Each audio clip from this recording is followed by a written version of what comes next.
Tariq Ramadan est un intellectuel et un philosophe musulman. Il prône un message de pluralisme, de justice et de coexistence pacifique entre l'Europe et sa population musulmane. Ses opposants politiques d'extrême droite et islamophobes considèrent ses opinions comme dangereuses pour leur idéologie raciste qui considère l'islam comme intrinsèquement dangereux et contraire aux valeurs occidentales. Le 2 février, Tariq Ramadan a été injustement incarcéré par les autorités françaises suite à des allégations douteuses de viol. Beaucoup disent que son arrestation est politiquement motivée. Voilà ce que nous savons. Le 31 janvier, Tariq Ramadan s'est rendu en France pour rencontrer et coopérer avec les enquêteurs. 2 jours plus tard, il a été arrêté et privé de liberté. Le juge a déterminé qu'il y avait un risque que Tariq Ramadan quitte la France alors qu'il s'était pourtant rendu à Paris de son plein gré pour être interrogé.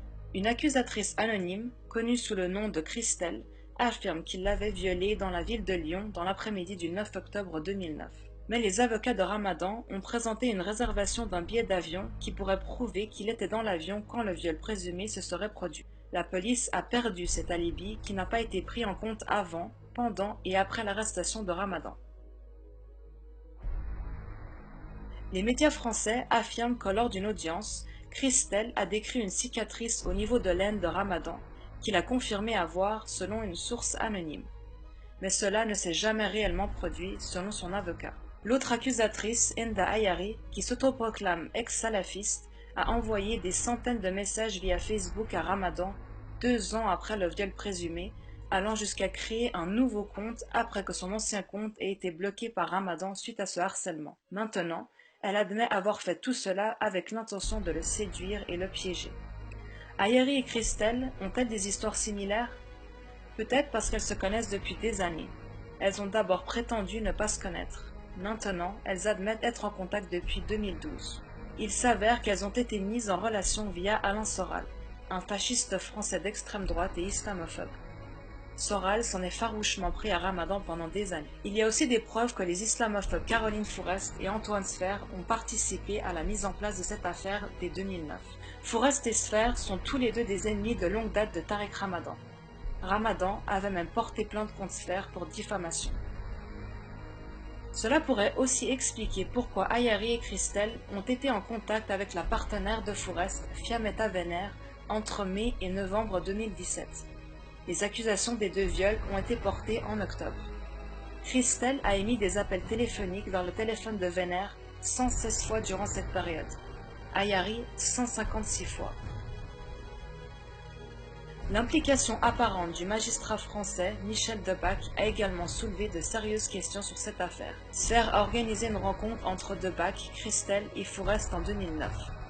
Debac n'a jamais dévoilé son implication antérieure avec Christelle, même s'il travaille toujours au palais de justice où l'enquête est en cours.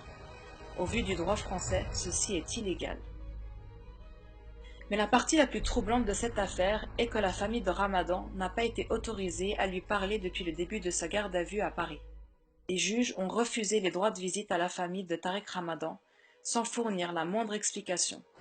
La famille ne peut pas faire appel de cette décision avant 1 mois. Pendant ce temps, Tariq Ramadan croupit en isolement dans une cellule de prison sans accès approprié aux médicaments pour soigner ses maladies chroniques et sans pouvoir entrer en contact avec sa famille ou le monde extérieur.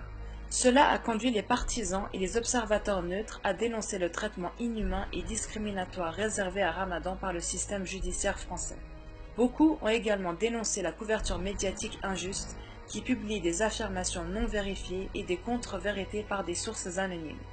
Ramadan subit un véritable lynchage médiatique.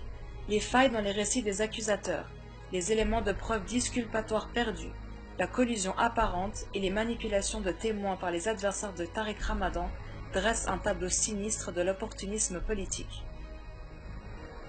Les mouvements MeToo et Balance ton porc sont venus mettre en évidence de graves problèmes de misogynie et d'inconduite sexuelle dans notre société.